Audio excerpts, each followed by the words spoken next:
Hi everyone, my name's Kevin Tappern. I was diagnosed with ulcerative colitis and had ileostomy surgery in March 2016.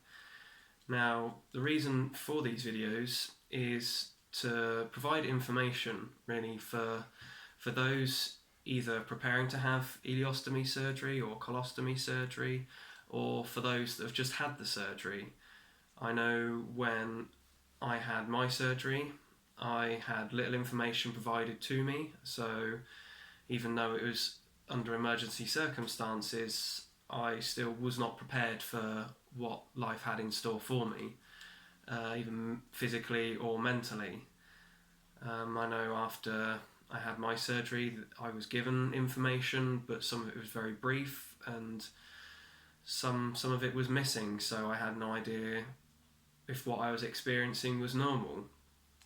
So the whole point of this series of videos really is to kind of take you through a kind of a timeline really of my journey and my process in the hope that it can give you helpful information, bring you peace of mind, and hopefully help ease the pain really of kind of what life has in store for you. And just to say that you can get through it. I've got through it. I'm happily living with my stoma, and it's been nearly 4 years.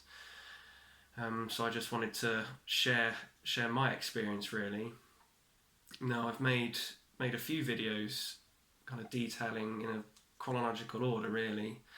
So there'll be videos based on sort of my diagnosis, sort of seeing the doctor and how I got diagnosed with ulcerative colitis.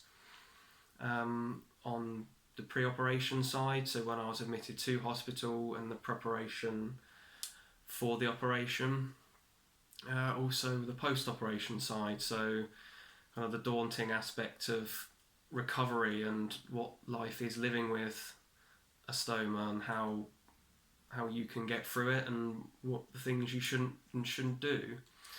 And then living with a stoma in a bit more detail, so how I was able to kind of live my life day to day after my surgery and the recovery, because it's a very tough ordeal to go through, but with patience you can get there. I also wanted to touch in a bit more detail how living with a stoma is for you mentally.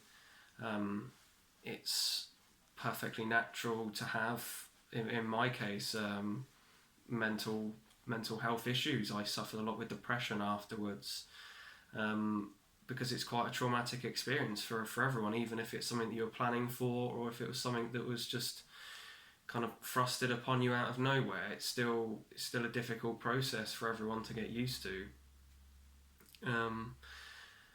And kind of finally, just some words of encouragement as well. So as I say, I've been very fortunate that I've been able to sort of make my way through it. I found I'm loving life with a stoma, and I know you can too. You just have to be patient and get there, and I'll do my best to help you reach that goal.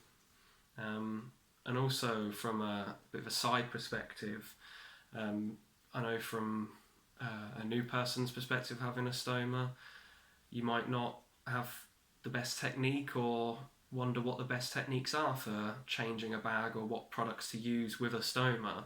So I've created a couple of videos, one of which is changing a stoma bag. So that will be sort of the products I used in the past, what works for me, what didn't work for me. It's all a trial and error process really.